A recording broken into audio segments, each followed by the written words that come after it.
Welcome back to Unique Minds of the Okanagan. I'm Robb and we're on location in Penticton with the incredible Steve Jones. How are you, my friend? Wonderful. Great to see you. Good to be in your house, Oh. in your area of creation, and to see you again. Oh, it's been a while. It's been too long. Yeah. Why don't you basically tell the people who you are, where you're from, and how you got into being a musician? Absolutely. Hello, everybody. I'm Steve Jones. I am originally from Vancouver, BC, 41st and Fraser.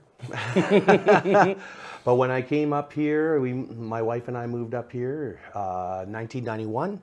I got involved with a band called Loose Change in the mid-90s at the old Barking Parrot in Penticton. And then, went on. I joined the Amazing Rubber Band. Had a lot of fun. We've done a lot of recording. And then I went on my own. I have a bunch of stuff that I've written, and I love to be able to put them down on tape. And I've had a lot of luck doing that and knowing some great musicians. Boy, do we have some great musicians in this area. We do.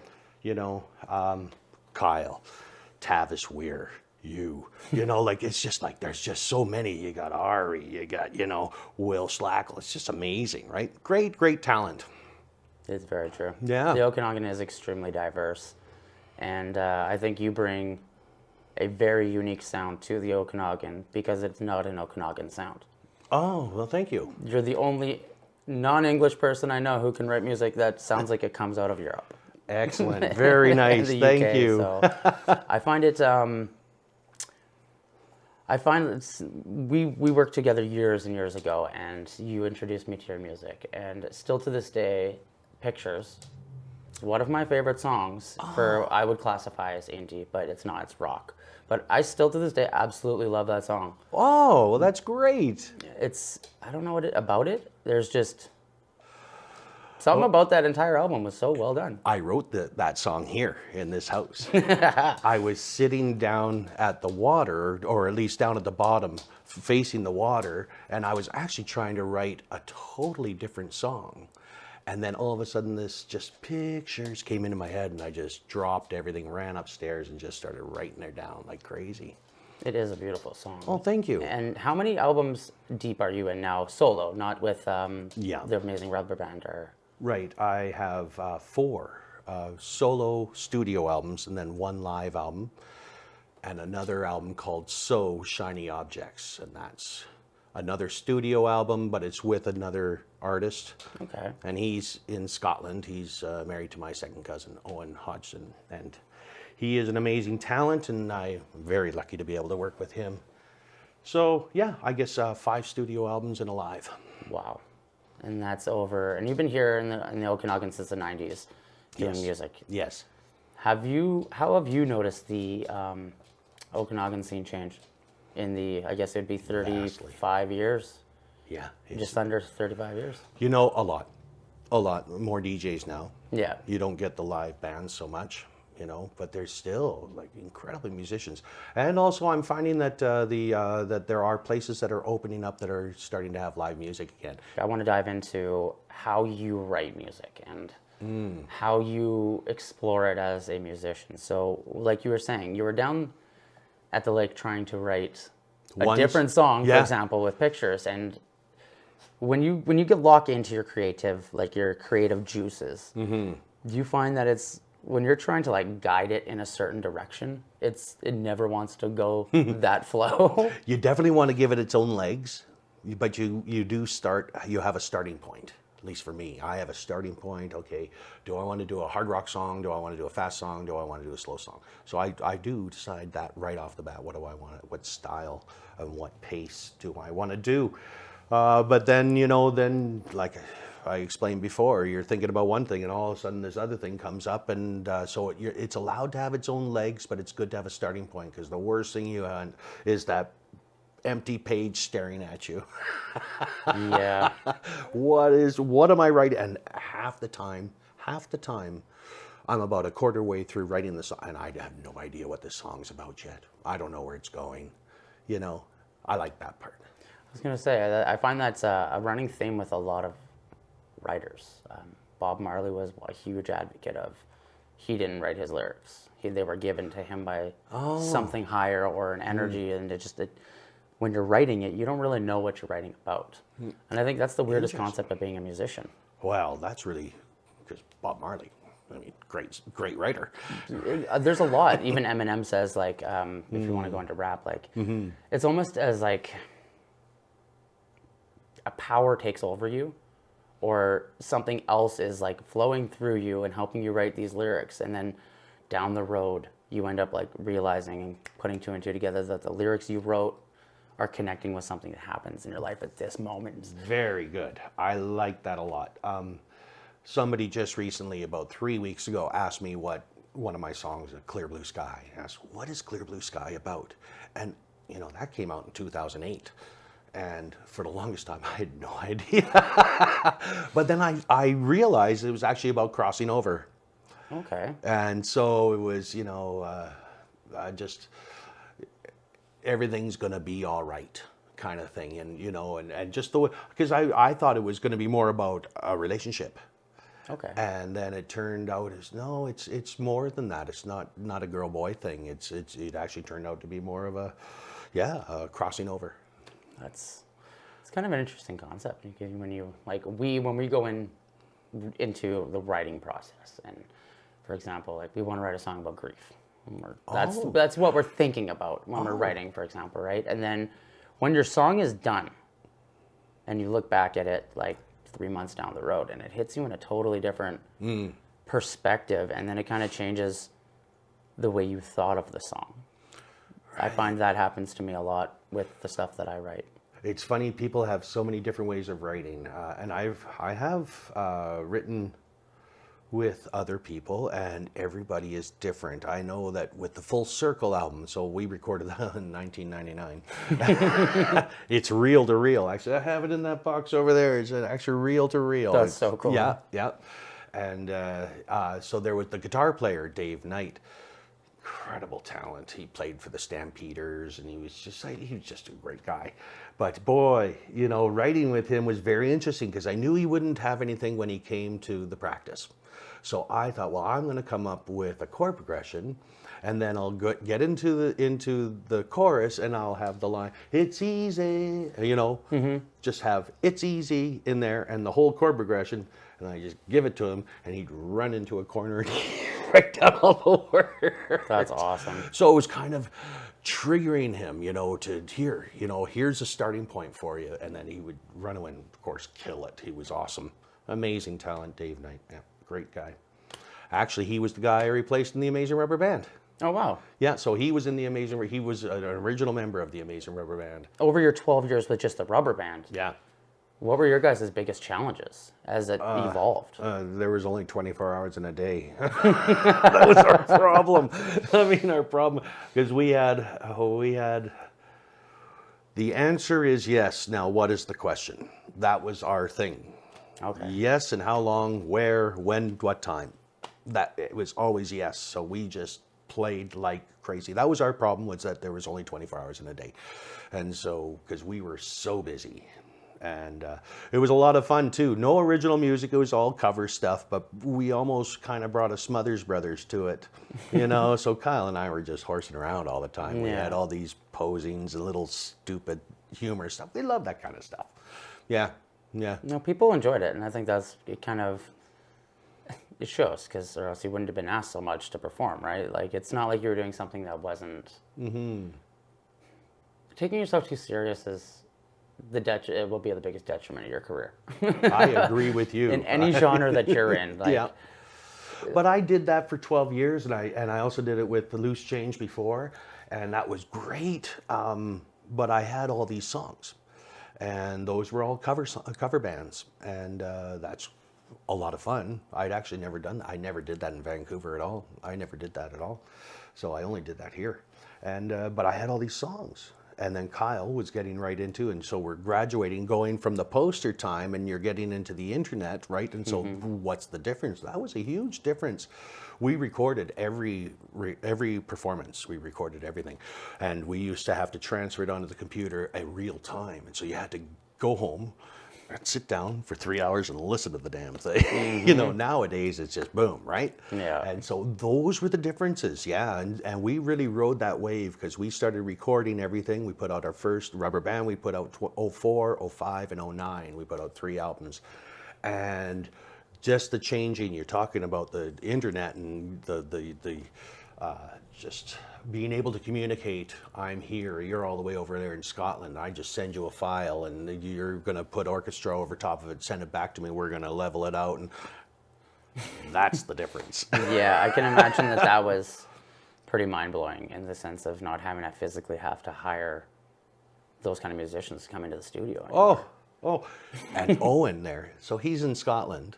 So I send him those tracks. We do Clear Blue Sky, the whole album. And then this is Owen for you. So he's in northern Scotland, Aberdeen, even further north of Aberdeen. And he says, okay. I say, well, I'm gonna do a CD release. Oh, all right. So I'm coming. I'm gonna play. Oh, okay. So he leaves on Thursday. He arrives on Friday. We rehearse on Saturday. And we play on Sunday. And he leaves on Monday. It's like Jesus. Owen. That's rock star. That is rock star life right there. And he just came on his own dime, you know. That's incredible. Yeah. That's Owen. That is rock star. That is wow. Yeah. One rehearsal. But he had done all the orchestra. He knew everything. He knew the whole stuff, but he just sat down at the piano. Oh yeah, he's just one of those guys. Yeah, I find people who play piano are a step above any other musician. I don't know why. Well, their brain, they're using Yeah. you're using so many parts of your brain that it's really quite impressive. Drummers, same thing. Well, it's a percussive instrument, right? Piano. That's why drummers and piano work so well. Which was always so hard for me to understand. Yeah. I mean, as a drummer, I'm like, I understand drums, but piano, like, I look at a piano and like most people can see like a guitar fretboard when they look at the piano. I just see white and black keys, and I know if I play the black keys together, it sounds pretty, and if I play the white ones together, it kind of has a darker tone. There you are. Okay. So, see, you're like, I'm terrible with theory, so like understanding any of that kind of stuff is like over my head. But that's okay. I You play what I feel feel. it. Yeah, and You I feel feel like it. that's what I always have this conversation with my friends who are theory trained. Just like, you're not gonna be able to write music that's as deep because you're so focused on theory versus not being able to write technical stuff because you're not theory educated, but you're writing emotional based songs. You know, you can be, have all your theory, but if you're constantly playing to the chart, if you always have the music in front of you, then you're losing something, I think. I think that, so if you take away the chart, take away the music, visual, and just feel it there. I've heard many piano players who say, put the chart away and feel it. And I found, actually for me, early in my time is that playing guitar, because I don't know theory either, so playing guitar, I didn't know how to play anybody else's songs, so I just wrote my own. And I figured they weren't playing mine, so why should I play theirs? Oh, I'm using that from now on. That is so good. If you want me to play your songs, then, then you gotta play mine. Oh man, that is so priceless. That's funny. So from Vancouver, you were writing originals in Vancouver? Absolutely. Okay. Yeah, I had a brother, Ken, and he. No, we were talking about this before. Yeah, and he played guitar. He didn't know theory either. He was very much a child of the early 70s, and singer-songwriter, right, that sort of thing. And he taught me a lot about guitar. I actually learned 3 chords from a guy by the name of John Smith. John Smith taught Steve Jones 3 chords. I just think that's just too funny. John Smith taught Steve Jones 3 chords. Love it. And I ran home after he taught me D, A, and G. And I ran home and I wrote 3 songs. That's awesome. They all sucked, but but that was the beginning. And then I watched Ken, and he was pretty good. I liked what he was doing, and I really wanted to do that. And anyway, so we got right into it, and yeah. Do you think that over the last 10 years, your view as a musician and wants as a musician have changed? Yes. Yeah, I don't chase it so much. I just play what I want to play. I don't worry about a dance floor anymore. So I don't, because that was really stressful. Everything was always geared towards, especially after the rubber band, because Kyle was so great at that. He was a DJ for all those years, so he just paced everything really well. For me, when I went out on my own there, it's, oh man, this is really kind of different, and you're using original music. So yeah, so I was always worried about, because usually you're playing parties and you want them to dance, right? Yeah. And then now I just play on my own. I have a couple of tracks maybe with me sometimes, and then other times just acoustic guitar and me. And that's way better for me. It's just way more relaxing, no stress, smaller crowds, nobody. If they want to dance, get up and dance. But I'm not making you dance. And you know, so yeah, different in that way. I like it. I liked it like that before, when there was a certain energy, right? You know, playing at 9 o'clock at night. Hell, I'm in bed by 9 o'clock at night now. You know, right? That's why you're saying we need the younger ones there, because they're the ones that stay up. And Right? Yeah, no, that too. I'll play the daytime. They can play the nights. Yeah. I ask because I find that, like, there's like periods as a musician. So you have your stages of, I'm a writer, and you're getting into it, and then you have like the go hard or go home, where you're constantly trying to put yourself out there, and then you tend to have burnout, and then the burnout is a factor on your writing, and then writing takes a bit of a back page, and then and I find that happens with musicians, and then they hit a point where, like yourself, where you're comfortable. Yeah. You don't need to prove yourself. No. You do it for yourself, versus now I'm like trying to do it for the people. You're back to doing it for yourself, which is where you originally started, which is a really Right. weird full circle moment, because you're That's interesting. back to writing music for you versus trying to please people. I put out an album called Full Circle. Yeah. Yeah, I know. And that's why it's like, it's kind of, Yeah. it's, as a musician, it just, like, have you noticed that that's happened? Do you know one thing that for me that hasn't changed in my brain is I'm still creating albums. So the songs, I still have a backload of a lot of songs, and it's percolating, and there's one more coming, I think. So I just don't know how I'm going to present it, but there's one more coming. And yeah, we were talking about, what were we talking about here? About, well, the one thing that hasn't changed is I still write albums. I don't necessarily write singles. I still, because that's what I got into music for. I couldn't wait. You get the album, preferable a gatefold, you know, and you're reading all who wrote what, where did you record this? That was just all fascinating to me, and that is still fascinating to me, and that's really what I still love about it. For me, I love the LP. I like the physical. I like the physical music, because that was what I was into when I was a kid. So that I'd still go back. That's what I go back to. Yeah, I'm guilty of, my favorite thing about CDs was the book. Absolutely. Opening up the book every CD every time, and just If there's no book, I'm disappointed. read the lyrics, Yeah. and then when I'm done memorizing the lyrics, I would cut it up and put it on my wall. Oh wow, And have a giant collage of all my favorite CDs. that is really cool. Yeah, it was a waste of all my books, but I don't even have the CDs now, No, but you got sadly, them, right? right? But it was cool at the time. No, I find that is one thing that has definitely changed, and that I'm still trying to process, is how people take in music nowadays. It's very, like, it's working as like the band's social media guy and as my personal social media, like for my own music, it's when you start to look at the statistics and you're looking at your analytics of who's following you, how you're following, how long their attention span is. Yes. That's the key thing. How long are these people staying and watching? Yep. Their attention spans are 3 to 15 seconds long. So true. How can we write art that is going to transcend that time length? How long does it take for you to put one song together from the start, from writing it to recording it, just to have 15 seconds? It's okay. Yeah, just swipe. It's very like disheartening. But then you start to see that people are getting tired of that too, right? Like I've noticed. People seem to be getting more real. Yeah. Again, and you knew it would come back. Yeah, it needed to. It's just going to come down to the acoustic guitar Eventually. and the acoustic piano or the drum, right? Yeah. I want one of those beatboxes. You know, do you have one of Oh, those? the djembes. Yeah, Like those the are wood great. square Yeah, boxes. you sit on them, So and cool. that is awesome. I Yeah, want that. I want one too. They're really cool. My next instrument. I thought you No, might have Harley had- has one. The next instrument I really want to learn is tabla.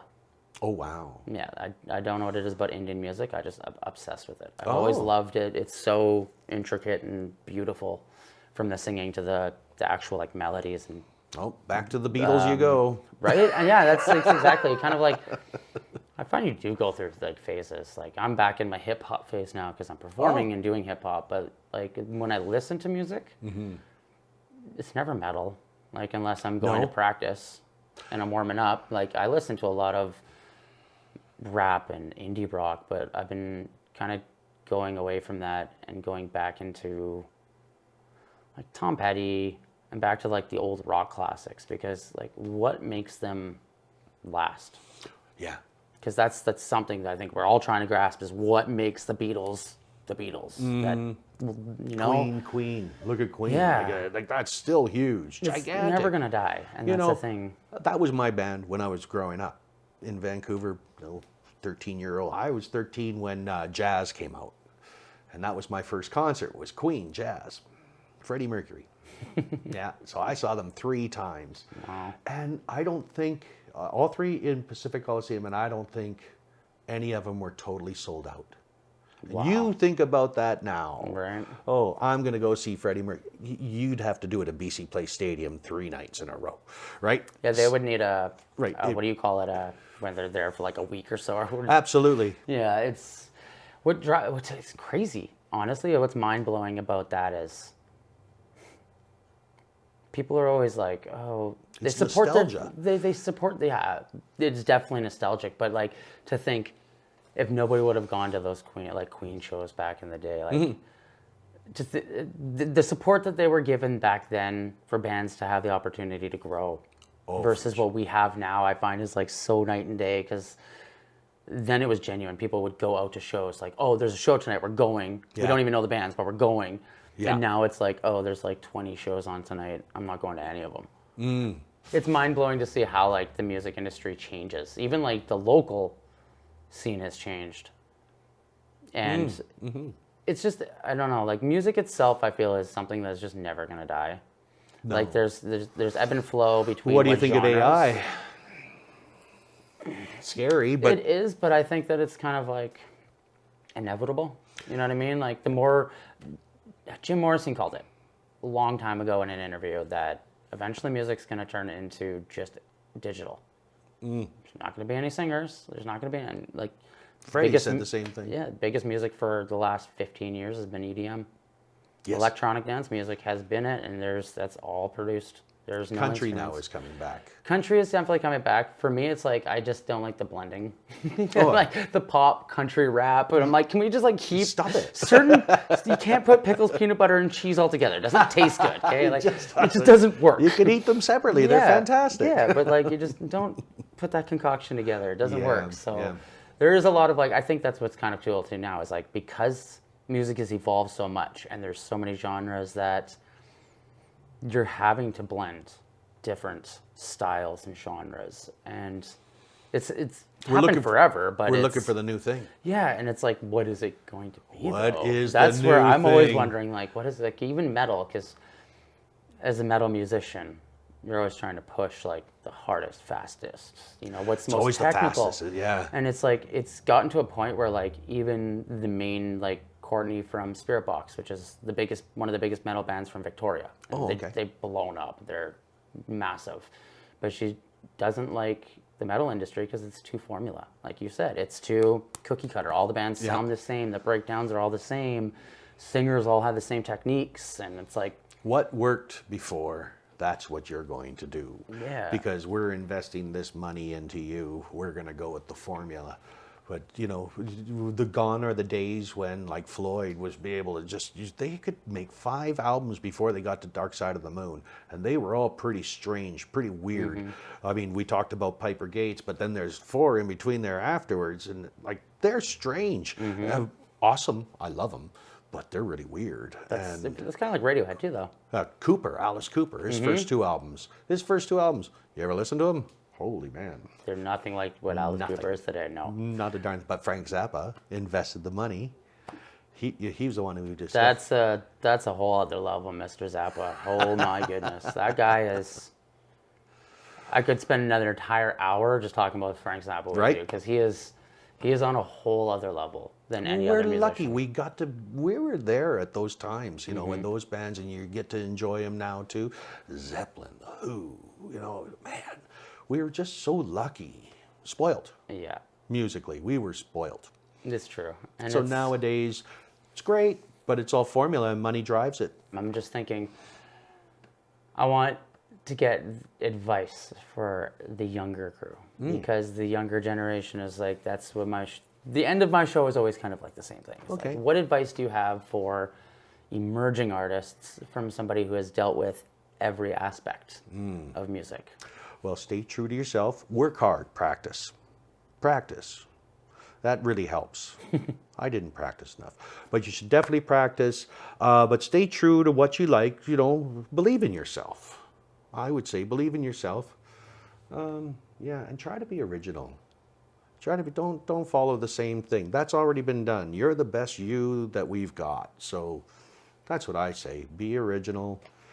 Practice, because you'll benefit from that, and you'll write better songs. You'll perform much better. But stay true to it. Yeah, keep going, and embrace everything that we've got. The Lennon and McCartney, you know, they in their recording stuff, they had this room where all this stuff that the radio shows would use, and all that kind of stuff, and they had all that stuff, and they just open up the doors and just bring stuff out, and just so. Use your imagination. Don't be afraid to try new things. Yep. Yep. Steve, I want to thank you so Thanks much for so doing much, this. Rob. I appreciate Thank it so you. much. It's my pleasure. We'll catch you guys next time. Thanks now.